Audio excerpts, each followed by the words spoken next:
Hello tout le monde, nouvelle vidéo aujourd'hui sur le Racing Club de Lens et c'est une bonne nouvelle, enfin en tout cas pour moi je considère que c'est vraiment une très bonne nouvelle pour les Saint-Maur. C'est donc le transfert définitif de Martin Satriano qui devrait rapidement être officialisé. Bon voilà, on sait que dans son prêt avec l'Inter Milan, il y avait une option d'achat qui doit être rendue obligatoire en cas de maintien du RC Lens en Ligue 1. Bon, c'est chose faite. Donc voilà, moi je pense que c'est une très bonne nouvelle et je voulais parler de ça parce que ça fait depuis un moment que je pensais à faire une vidéo sur Satriano justement. Là, avec ce qui vient de se passer. D'ailleurs, au moment où j'enregistre la vidéo, on sait qu'il a repris l'entraînement avec le groupe professionnel, avec l'entraînement collectif avec le RC Lens. Donc ça, c'est aussi une excellente nouvelle pour lui déjà et aussi pour le club. En plus, il pourrait être dans le groupe justement pour Brest. C'est pour ça que je dis au moment où j'enregistre la vidéo, ça je ne sais pas encore. Ça serait un sacré clin d'œil pour lui, parce qu'on sait aussi tout l'amour qu'il a pour le Stade Brestois. C'est un club qui lui a permis de se faire un joli nom en Ligue 1 déjà. On sait que c'est un amoureux du Stade Francis Lebet, donc ça pourrait être un joli clin d'œil pour lui après toutes les galères qu'il a connues en fait de retrouver la compétition à Brest avec sous le maillot lensois.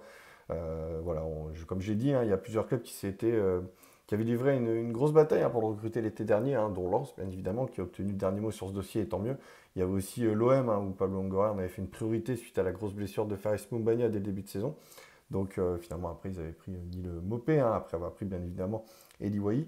Il y avait Rennes aussi qui était dessus pendant un moment, et puis aussi des clubs à l'étranger. Donc voilà, moi je pense que j'ai envie d'en parler de ce joueur parce que je trouve qu'on n'en parle pas assez. Moi quand je discute de ça avec certains supporters lensois, ils me disent punaise, c'est vrai que finalement on en parle un peu nulle part et ton raisonnement il tient la route quand même parce que on voit quand même que Lens rencontre quand même de grosses difficultés dans son animation offensive cette saison. Ça avait déjà été plus ou moins le cas finalement déjà lors du dernier exercice. Euh, et au final, moi je me dis, et si tout se résumait finalement en fait, et si tous les mots du RC Lens rencontrés dans son animation offensive cette saison se résumaient presque finalement à cette longue absence sur la quasi-intégralité de la saison de Martin Satriano. Parce que regardez un mec comme Mbala Nzola, tout le monde lui tombe dessus. Moi le premier, je ne vais pas mentir, je ne vais pas me cacher derrière quoi que ce soit. Mais est-ce que vous pensez qu'aujourd'hui c'est facile quand tu es numéro 9 d'évoluer au RC Lens quoi? Moi j'ai l'impression que c'est super compliqué. En fait tu mets beaucoup d'intensité, ça passe beaucoup sur les couloirs, ça fait beaucoup de centres où on essaie de mettre de la présence dans la surface. Et derrière c'est en mode allez on met de l'intensité, on verra bien et ça finira par craquer en face quoi. Et j'ai l'impression que c'est un peu des scénarios qui se répètent à chaque match depuis le début de saison. C'est déjà le cas un peu la saison dernière aussi. D'ailleurs, c'était peut-être même le cas déjà il y a 2 ans et on s'en rend peut-être pas assez compte. On avait peut-être juste ce facteur X qui s'appelait Seko Fofana qui permettait d'amener du danger aussi dans l'entrejeu sur des exploits individuels. Enfin, le nombre de buts qu'il a marqué sur une frappe en la fameuse enroulée en début de à l'entrée de la surface qui permettait justement de faire peur aussi aux adversaires, non pas uniquement sur les côtés, mais aussi dans l'axe. Et puis c'est là aussi qu'on voit à quel point Luis Openda était un joueur incroyable, quoi. Je veux dire, moi j'ai aucun mal à le dire, alors que mon club de cœur c'est le LOSC, mais j'aime tous les clubs de la région, je ne vais pas le répéter encore une fois, mais j'ai aucun mal à dire que pour moi Luis Openda était vraiment d'un calibre supérieur en termes de neuf, de numéro 9 par rapport à Jonathan David par exemple, qui pour moi a beaucoup d'autres qualités, mais pas forcément pour être un vrai neuf. C'est plus le mec qui va aimer décrocher, être un peu en soutien d'un attaquant. La preuve, à la Gantoise, avant d'arriver à Lille, il était plutôt faux numéro 10 ou soutien d'un numéro 9, Jonathan David. On l'a vu d'ailleurs, quand ça marchait super bien pour lui à son arrivée, c'est parce qu'il était aussi associé à Burak Yılmaz.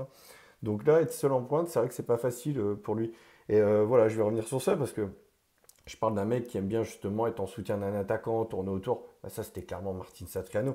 Regardez l'année dernière avec le Stade Brestois, avec Steve Mounier, qui était peut-être en termes de points de fixation et joueur de tête, c'était l'un des meilleurs du championnat de France, il était sous-coté pour moi, Steve Mounier, vraiment.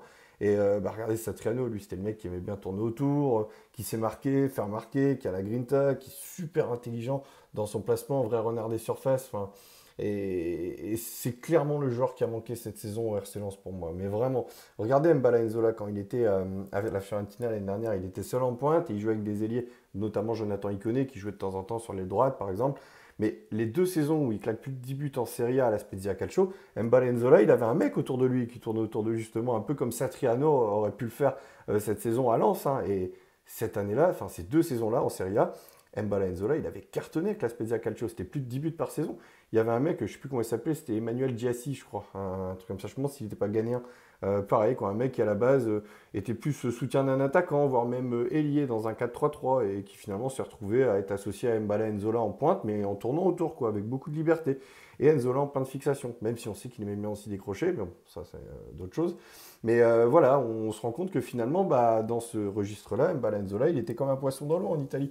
Alors pourquoi ça aurait pas été la même chose cette saison s'il avait été associé à Satriano? Moi j'ai envie d'y croire, d'ailleurs je pense que c'était le plan, ça faisait partie des plans de Wisty et du RC Lens, hein, en termes de schéma tactique, c'était vraiment d'associer à terme Enzola avec Satriano. Après Satriano, tu peux aussi l'associer avec Sotoka, je veux dire en point de fixation ça peut être aussi intéressant quoi.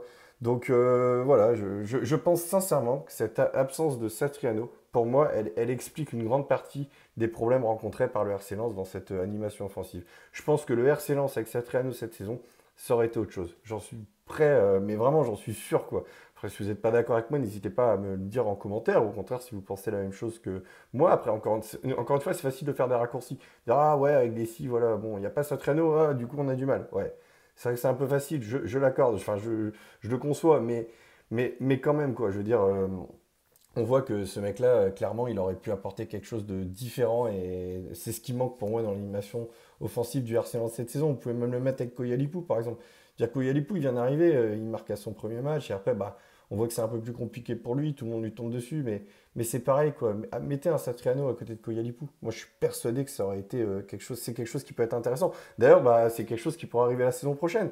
Donc il faut aussi s'en réjouir aussi déjà peut-être d'avance quoi. Satriano, voilà, ce qui est bien, c'est que j'espère que cette grosse blessure sera enfin derrière lui.